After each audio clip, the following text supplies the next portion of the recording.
The death of Jacob.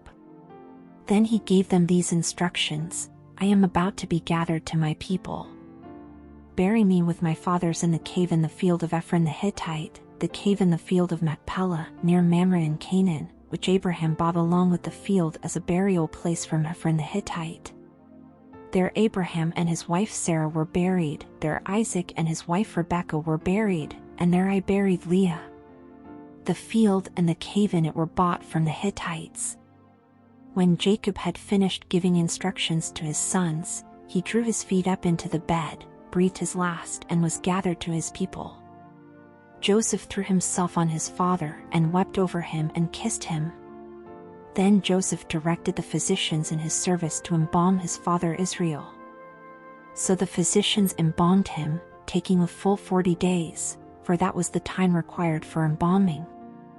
And the Egyptians mourned for him 70 days.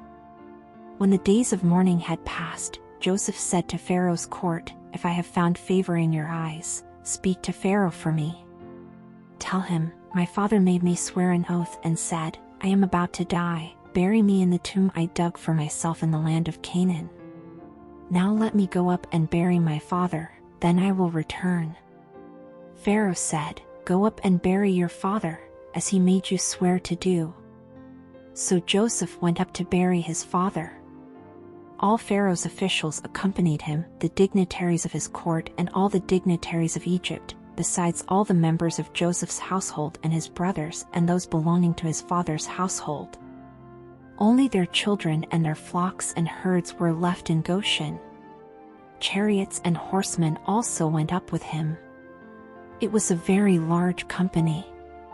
When they reached the threshing floor of Atad, near the Jordan, they lamented loudly and bitterly, and there Joseph observed a 7-day period of mourning for his father. When the Canaanites who lived there saw the mourning at the threshing floor of Atad, they said, The Egyptians are holding a solemn ceremony of mourning.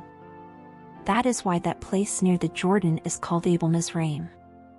So Jacob's sons did as he had commanded them. They carried him to the land of Canaan and buried him in the cave in the field of Machpelah near Mamre, which Abraham had bought along with the field as a burial place from Ephron the Hittite. After burying his father, Joseph returned to Egypt, together with his brothers and all the others who had gone with him to bury his father. Joseph reassures his brothers. When Joseph's brothers saw that their father was dead, they said, What if Joseph holds a grudge against us and pays us back for all the wrongs we did to him?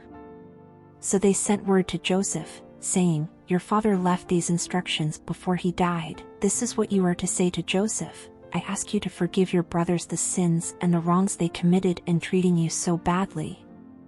Now please forgive the sins of the servants of the God of your father. When their message came to him, Joseph wept. His brothers then came and threw themselves down before him. We are your slaves, they said. But Joseph said to them, Don't be afraid. Am I in the place of God? You intended to harm me, but God intended it for good to accomplish what is now being done, the saving of many lives. So then, don't be afraid. I will provide for you and your children. And he reassured them and spoke kindly to them. The death of Joseph. Joseph stayed in Egypt, along with all his father's family. He lived 110 years and saw the third generation of Ephraim's children. Also the children of Machir son of Manasseh were placed at birth on Joseph's knees.